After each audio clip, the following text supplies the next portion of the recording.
আসসালামু আলাইকুম দর্শক, কেমন আছেন? তো আশা করি ভালো আছি। তো ভিডিওটা টান মারবো না, কি কয়েকটা কথা কই শুনে যান। কিন্তু হিমন্ত মামা সোশ্যাল মিডিয়াতে কইতেছে যে কোনো মানুষের যদি দুইটা করে বিয়ে করে তাহলে 7 বছরের জেল।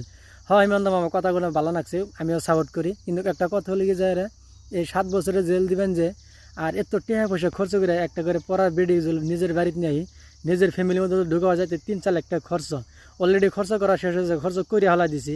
কিন্তু একটা কথা হলে কি, এই যে 3-4 বছর বা 2-6 মাস বা ঘর সংসার করার পরে বা একটা 2টা বাচ্চার মা হয়েছে, বুড়া দোরা বেশিরভাগ দেখতেছে আমি বুড়া মানুষের হাতেই বউটা বাইকে জায়গা কিনে জায়গা যদি ওরা জায়গা আর সংসারটা এত কষ্ট করে পরিশ্রম করে সংসারটা বানানো হয়েছে, বানানো পরেও তাও মানুষটা অন্যজনের বাইকে জায়গা যাওয়ার পরে কি করে পয়সা যা ছিল সম্পূর্ণ নিয়ে জায়গা। তো ওইলে মানুষ কি করে, ওগুলো যুবক আমার অন্য যুবক ভাইয়েরা জেলা আছে বা বন্ধু বান্ধব জেলা আছে, ওইলে কি হারা বছর কুমারিয়ে থাকবো। কিন্তু একটা কথা হলে কি, তুমি তো তোমার কার্যকাল শেষ, তুমি একটা দেশের রাজা, তুমি এখানে যেটা ওড়ি মানো নাকবো, কিন্তু তুমি বুড়া পথে দেখা যাবে, কিন্তু তোমার বউ যাবো না, এটা আমি ভালো করে জানি। হ্যাঁ, একটা কথা হলে কি, তোমার মাটি বাড়ি পয়সা সব আছে কিন্তু যাবো না, কিন্তু আঙ্গর মতো মাসে বউ যাবো কিনে যাবো গা। ওই যে কইলো হ্যাঙ্গা হিমন্ত মামা কইছে যে জল 2টা করে বিয়ে করে তাহলে 7 বছরের জেল। কিন্তু হ্যাঙ্গা 7 বছরের জেল, তুমি যে সেরা মাসে যে জেল দিতেছো, বিডি মাসে তো তুমি তো কোনো আইন ব্যয় করতেছো না। ও তার মানে বেড়া মানুষেরই খালি দোষ, বিডি মাসের দোষ নাই।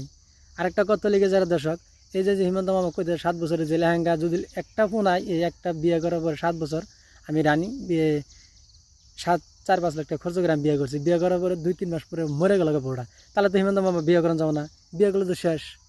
বিয়ে করলে তুমি 7 বছরে জেলে দিবে, তাহলে কি হইলে তো মনের আশা মনে থাকবো। কিন্তু তুমি তো জানো হিমন্ত মামা এই চ্যাংরাকালের ফুর্তিটা এগুলো বেলেগ, বুঝছো। কিন্তু যেগুলো কথা কইতেছ ভালাই শোনা যা, কিন্তু কথাগুলো নি উস করে কয়ো ভালো লাগবো। তো দর্শক, যদি ভিডিওটা ভালো লাগে অবশ্যই সাবস্ক্রাইব শেয়ার অবশ্যই করবেন, আর ভিডিওটা বেশি ফলো করে দেবেন। আরেকটা হলো দর্শক, আমি খবর চাই, তো আমার মনে জেলা যুবক ভাই যারা ছিলেন বন্ধু বান্ধব, তো তিনারা কই আমি ভিডিওটা বেশি বেশি ফলো করে দেবেন। তো নতুন নতুন ভিডিও নিয়ে আমার ভিডিওটা সাপোর্ট করেন। তো ভালো থাকেন, খুদা হাফেজ।